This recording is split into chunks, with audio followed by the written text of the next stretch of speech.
Salut les amis, j'espère que vous allez bien. Et oui, vous allez avoir Pourquoi je fais ça Pourquoi je fais ça vous avez... Vous allez me dire, mais c'est quoi cette musique hein? Je vous vois tous venir avec vos gros sabots.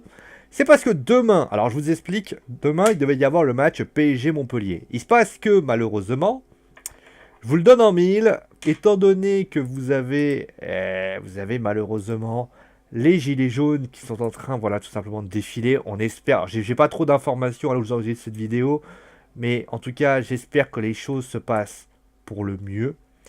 Eh bien, contrairement à ce qui va se passer, dimanche à 21h, vous allez avoir la review des Animaux Fantastiques 2, les crimes de Grindelwald.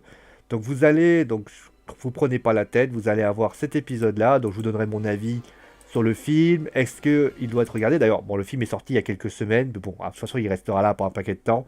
Si vous avez envie de le regarder, allez le regarder. Si vous n'avez pas envie de le regarder, de toute façon, mon avis ne reste que subjectif. Mais on n'est pas là pour parler, bien évidemment, des crimes de Grindelwald, de magie. En tout cas, la magie des yeux, en ce moment, à la WWE est complexe. Je suis assez déçu quand même de voir que les audiences sont déçues parce que le show est pas mal. On va parler plus en détail. On va bien sûr parler déjà tout de suite du Wrestling Show, WWE SmackDown, et justement, qu'ai-je pensé de ce show? Et donc on va commencer directement avec le segment du début, avec la signature de contrat entre les trois jeunes filles, Becky Lynch, Charlotte Flair et Asuka. Je trouve que, on va pas se mentir, c'est le meilleur segment, encore une fois, féminin. Je suis désolé, on va encore me dire, oui, non, non, non. C'est un talent. Il a un talent. Ils ont un talent, ces trois filles. Après, Asuka reste Asuka. Donc, on voit clairement que c'est compliqué pour elle. Mais, en tout cas, moi, j'ai trouvé que c'était... Vraiment, vraiment, J'ai trouvé que c'était super sympa. J'ai trouvé que c'était bien mené.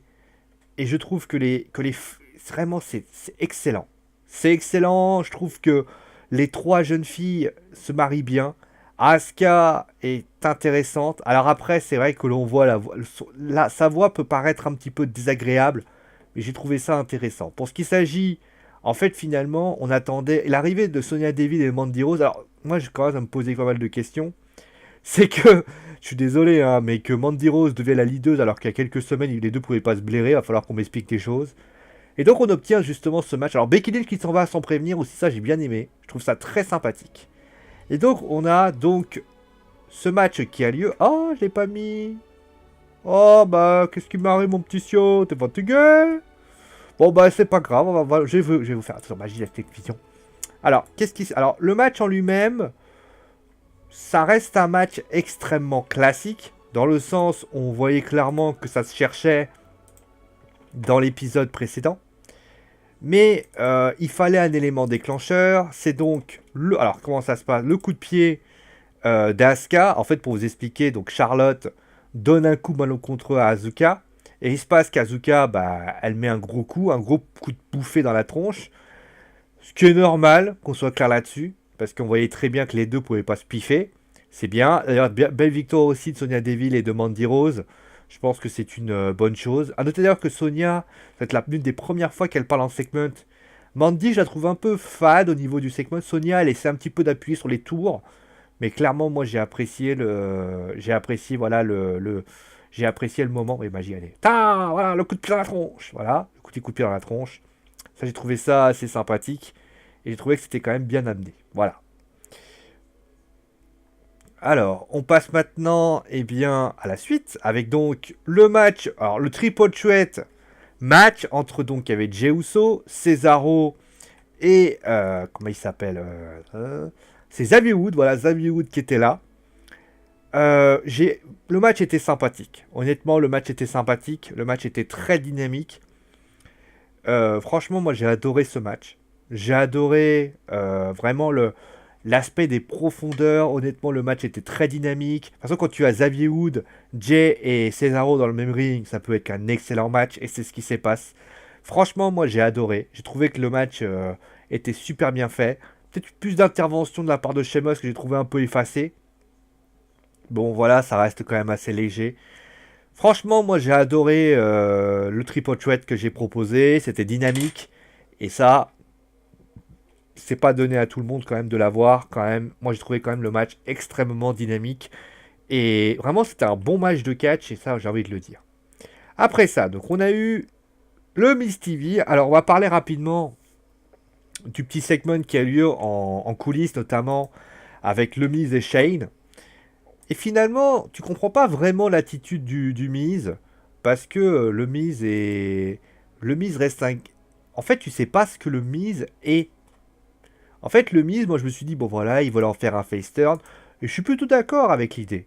Je suis plutôt d'accord avec l'idée. Clairement, tout d'accord avec l'idée parce que tu te dis oui, c'est vrai, c'est quand même une bonne idée. Le petit souci, c'est que là, on a l'attaque finalement qui a lieu contre AJ et donc le match au main event, tu sais pas ce qui se passe.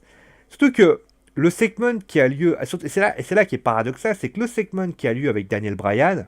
Alors, Daniel Bryan, j'ai juste un bémol. J'espère il va pas se mettre en espèce de mandateur du végétalisme. Parce que ça s'est déjà fait avant. Ça a été une catastrophe. Les gens n'ont pas adhéré le moins du monde. Il avait réussi à s'en sortir. J'espère que il va pas se sortir en prophète du végétalisme. On soit clair là-dessus. Mais en tout cas, ce que j'ai trouvé intéressant dans ce segment, c'est le Miz qui essaie un petit peu de faire comprendre à Daniel Bryan que c'est lui qui lui a permis d'être ainsi. Sans lui, bah en fait, il veut juste lui dire, bah en fait, j'avais raison.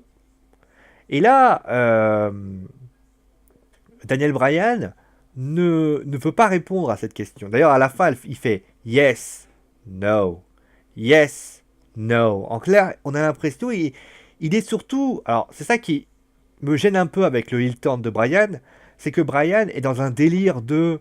euh, comment on appelle ça? Dans un délire de. Je suis le nouveau Daniel Bryan, etc. Mais tu te comprends. En fait, tu as du mal à voir la construction du personnage. Et je pense qu'il va falloir un peu de temps. C'est peut-être pour ça aussi que j'ai du mal. Surtout qu'à un moment donné, il a parlé d'Hamilton, de je sais plus quoi. Il fait tickles. Tickles. Tu vois, il passe. On comprend pas vraiment l'état d'esprit de Brian que j'ai vraiment du mal à comprendre. Peut-être qu'au fil du temps, on va finir par comprendre. Et pour l'instant, j'ai vraiment du mal. Parce que, voilà, il parle. En plus, à un moment donné, il parle de la pollution. Euh, c'est étonnant. L'attaque des J-Style n'est pas une surprise, qu'on soit clair là-dessus. J'ai trouvé que c'était intéressant.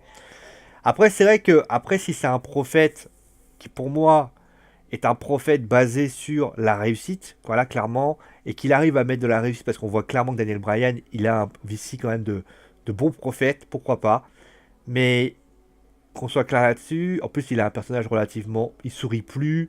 Faut voir comment les choses se basent par rapport à ça.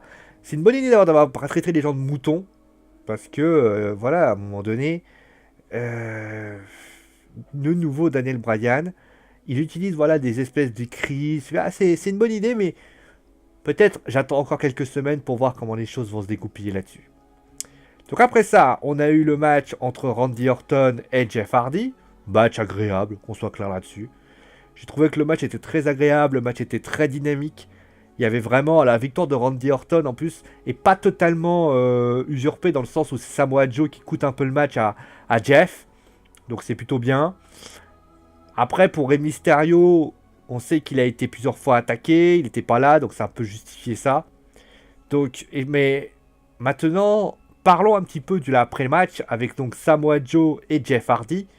Samoa Joe qui a donc dit qu'il était dans un pub. Il a dit qu'une chose la plus importante dans la vie, c'est la modération.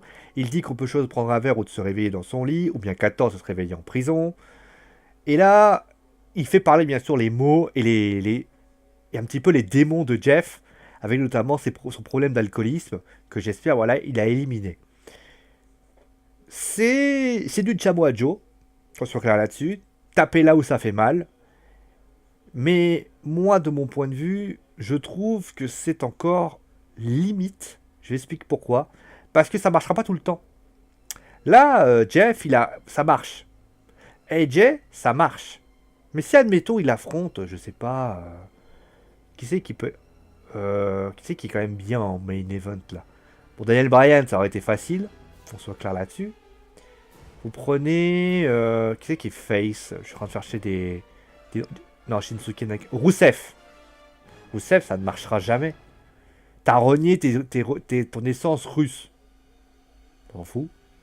On s'en fout. Rey Mysterio, ouais, tu te caches derrière... Non, va falloir être plus... C'est bien, mais il va falloir mettre un peu plus. Voilà, va falloir pas trop rester dans ce personnage-là. Voilà. On passe maintenant, eh bien, au main event. AJ Styles contre le Miz. Pour ceux qui là-dessus, c'était un bon match. C'était un excellent match. Je trouvais que le match était très agréable à regarder. Je trouvais que le match était d'une qualité extraordinaire. Honnêtement, moi, j'ai adoré cette prestation. Alors, sur Magie de la télévision. Pom, voilà. C'est beau, hein? Oui, je sais. J'avais mis la photo, il fallait pas. Donc, moi, j'ai apprécié ce match. J'ai apprécié le Cave Crusher était un peu trop mis en scène dans le sens où une soumission, ça fait quand même mal pour le Miz. Mais vraiment, moi, j'ai adoré. Vraiment la prestation des deux artistes. Après, à voir comment les choses vont se dégoupiller. Mais en tout cas, moi, j'ai apprécié. On notera quand même une chose qui me gêne, c'est que le Miz, là, moi qui pensais vraiment aller évoluer longtemps, bah, il est un peu mis en scène avec un épisode, une histoire d'affrontement, tout ça. Donc j'attends vraiment de voir comment les choses vont se dégoupiller. Pardon. Donc l'attaque de Brian après, bon, ça du classique. Il n'y a rien de bien transcendant là-dessus. Voilà. Donc au final, ben, ça fait un épisode qui est intéressant, qui apporte vraiment son lot de qualité. Tu es vraiment bien... Les choses sont bien amenées dans tout ça. Après, je trouve que... Bon, Raw se fait démonter, hein, bien évidemment. Hein, ça reste pas une surprise. Mais ça reste encore léger. Alors après, est-ce que c'est logique par rapport que les audios se sont un petit peu écroulés, sont un petit peu à 1,9 million? Ouais, parce qu'il n'y a pas grand-chose en fait. Ça reste trop léger.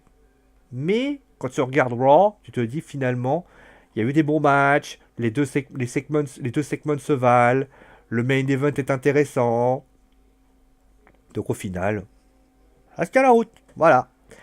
Merci à vous tous d'avoir suivi l'émission. En tout cas, je vous rappelle que demain, vous allez avoir la review donc, des Animaux Fantastiques, les crimes de Grindelwald.